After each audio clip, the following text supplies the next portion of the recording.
Learn a little something. Take a lesson. Learn it all. Welcome back, guys, to another video, and here we're talking about the champion and what I did to beat the champion. Now, I did go in with Quake, and I decided to go with the back out method, so I would Quake him up to a certain point, and once he started to regen more than the damage I could do, I would back out and then revive and come back in. So the idea is to try to time as best as possible against his timer to see when you can place on that concussion. This way you avoid getting the unstoppable, this way you avoid getting the regen, but it's not always that easy. So as you can see here, I got the stun, I have the concussion, and take a look at his timer right now. I'm going to try to line up as best as possible, but the AI knows what it's doing and it'll shut off your concussion by attacking you to ensure that your concussion is off when their timer is ready to go. So I had a good 13 charges on that aftershock scale, so I have a nice long concussion going on there, so I was able to avoid him getting unstoppable. Now here we have the timer up again, and we just narrowly miss it, and as you can see, he's starting to regen that damage that we did because he did gain that unstoppable. Now some of it you just can't avoid, and you can't time it perfectly. There's just way too much going on in the fight at this time. And we can risk it and try to be as perfect as possible, but as you see later on in the video, he is going to start regenning some major health, and it's just not worth the risk. But so far, we do pretty well with Quake. We run it through, we're building up those aftershock charges, and we are doing a pretty good job of avoiding that unstoppable. So far, we've missed about a good 80% of them, which is not too bad. And we just missed another one right now, and as that timer is going, we just put on some concussion, and it looks like we're gonna beat it out again one more time, and we are doing well. We are down to the 60%, and we don't really have to worry about the different stages up until we get to that last 10%. Or so I thought. So here I have a nice long concussion, and we are gonna watch this timer, and he could have actually come up and attacked us and turned it off, but we were fortunate, and now we have, what, 16 charges, 17 charges now. That's a very long concussion, and we've again avoided another unstoppable. So again, we are doing really good here. He got a little bit of a regen, but it's not enough. Oh, and he got the unstoppable. Look at that regen, it is out of control. 15,000 regen. So we try to work it back down again. I'm taking a look at the timers, trying to line things up, and it's not quite working. Now, what's missing here is if I went pure Quake, then during this dexterity, I would have been able to have another heavy attack instead, and that would have stopped the unstoppable and stopped the regen. So as you can see, he's regen quite a bit. He's working his way up, and we were as low as 40%, and he was just picking right back up. So it looks like we're gonna have to do as much damage as we can, back out, and then come back in, and that's going to be the safest way to get through this until you can really master those timers and the concussion. So I pushed him into special, so I'm here to bait him out, and I mistimed it just a little bit and got laughed at by the commentary. Oh, you went right into that. You're right into the kick. So I went to try some other champions since I had them in the list there, and didn't really do that great. You know why? Because they don't really shut him down the way that Quake shuts him down. The only real one that would have had a chance would have been Morningstar, and she's only a rank 3, so she wasn't going to do too much for me. So I went back to my Quake and went back to the same thing, but this time now I'm just going to keep an eye on his timer and keep an eye on his health and back out when necessary.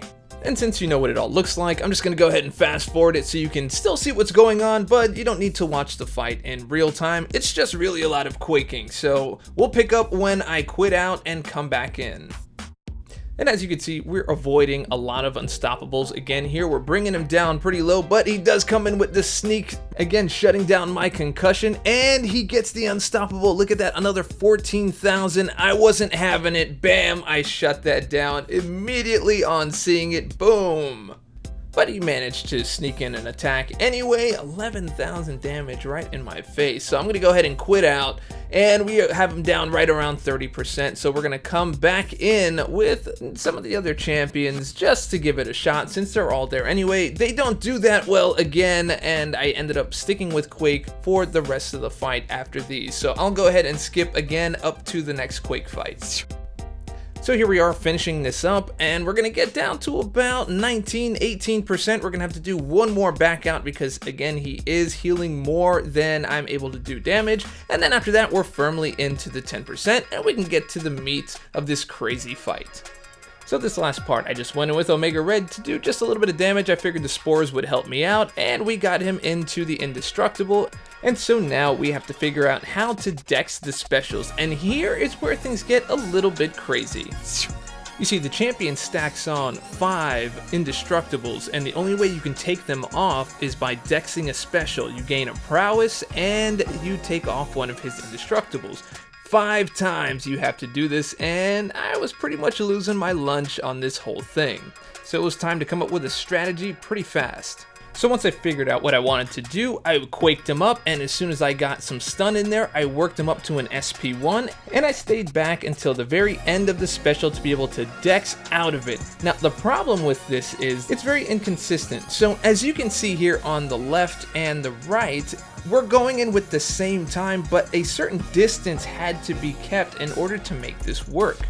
Now look on the left and you can see Quake is bouncing off a little farther than the right hand version, which allows for the right hand side to get the dexterity and the left to not.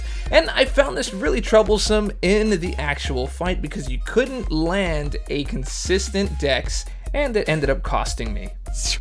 Now if you look at this example here, Darkhawk on the left hand side has a more forward dash when it comes to starting the attack, as opposed to Quake, who on the right hand side has a stop short motion before the attack starts. So this already puts her at a disadvantage as she starts to slide backwards in her attack, as opposed to Darkhawk, whose forward motion offsets the slide and makes it easier to get the dex. Now, as you can see here, you've got Colossus, and when he goes in, he has the same style of stop short before the attack on the dash.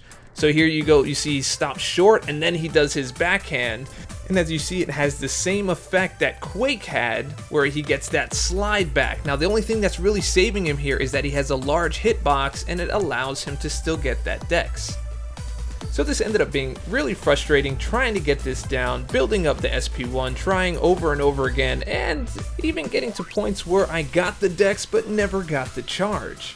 And you can thank the 1 second cooldown that it takes to get these prowess, so you can't just get locked in the corner and stack on like 4 or 5. So, lots of units and units and units later, and a little bit of a good night's sleep, I came up with a different solution. You see, his node had a special 2 bias, and then I got to thinking, why would there be a special 2 bias? And you know why? Because it's much easier to deal with the SP2, at least for the situation that I was in anyway. So let's have a look at this SP2. It's a lot more spaced out and a lot easier to dex if you're on the wall. But more importantly, take a look at his last hit. He has a very deep backwards dive into his hitbox, which allows someone like Quake to enter in and still get a successful dex despite the slide back. So let's take a closer look. There's 4 hits. There's 1. You got the turnaround, which is 2. Then you've got the kick leg up, that's 3. And then he has the fallback for the 4th attack, and there is 4 right there.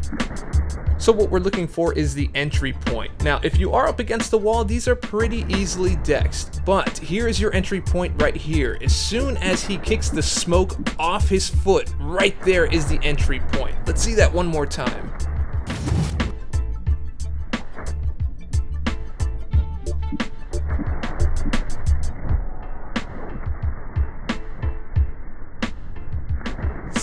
So now that we know how to get the dex and get the prowess, now there's this strategy in order to push him over to that SP2. So as you see, he does have an SP2 bias, so how do we get him there? Well, in this particular instance, I'm speaking particularly to Quake, so what I wanted to do was push him to right under the SP1 and then Quake out at least 10 charges to make sure that I had enough stun time to hit him into SP2 territory. So right there, we're in good shape. We get that SP2, go right on in, get our first prowess, and we are charging back up. So again, I'm charging, waiting for that stun time to come up so I can hit him just below the SP1. So it does help to know what your light and medium attacks do in terms of power gain so that you can get a good mastery over how to control this. So we did get over 10 on the charges, but I didn't feel confident on it, so I am charging back up, and do not feel afraid to charge back up and wait for the right opportunity. So here I got a nice big set of stun, and I went in and pushed him into the SP2 again, and we are good to go. We are in the corner, and bam, we get a second one and continue charging. Now, of course, it helps if you can handle your Quake like this, the Quake and Shake. If you have any questions on that or need to learn how to do it, go ahead and check out the card above to learn how to Quake like a god. So here we go, we're gonna go ahead and push him again right under the SP1, and we're just rinsing and repeating the whole process and the whole strategy. Now, it doesn't look like I'm going to build up enough, so I'm just going to wait it out again. I just got below 10, or probably 10. I didn't feel comfortable with it, but now it looks like I'm going to build up a nice big set here again. But like we talked about, that timer didn't coincide with my concussion, and so therefore he got unstoppable. Now, that timer is not jiving with my stuns, and I ended up getting caught in the corner. I couldn't build up the SP2, but I did get another prowess being able to dex on the wall. So that was a nice little bit of improvisation. So anyway, we are back on track here, building up to that SP2, but it looks like I fell just a little bit short, so I go ahead and attempt that other thing, and of course it didn't work, so we're gonna go right back to SP2 strategy.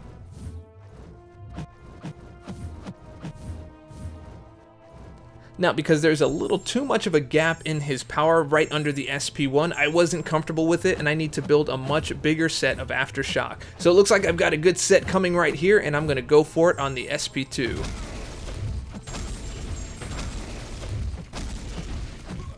And there we go, we locked him in. We got another one of the SP2s, and that is number 4. We're looking for the last one, and we can shut him down. Because once you've knocked off the last safeguard, basically you just launch off your SP3, which is great for Quake because after all those hits, you've just built up that SP3 and you've been safeguarded by not only concussion, but her stuns, and that is a really great way to take him down. So here we go, we rush on in. We got a little bit lucky because he could have launched his SP1, but we got the attack in anyway, so all we have to do here is bait out that next SP2 and we are golden. And he launches away. There's that leg kick. We got in there and got the prowess, and we quickly tap that SP3, and the nightmare is over. The Dave strategy laid out. I hope it helps you guys out, and if you do use Quake, I hope this helps you, because there's only really a handful of champions that really handle this well, and I think she is one of them as long as you have the right strategy, and here it was. So if the video helped you out, please do let me know down in the comments below, or just drop likes and interact with the video if anything. So if you liked the video, and I hope that you did, go ahead and click subscribe, click like, leave a comment, share it with your friends, share it with your mama, all that stuff helps me out. And remember, stay dorky, and I'll catch you on the flip. Opotamus. Learn a little something, take a lesson, learn it all.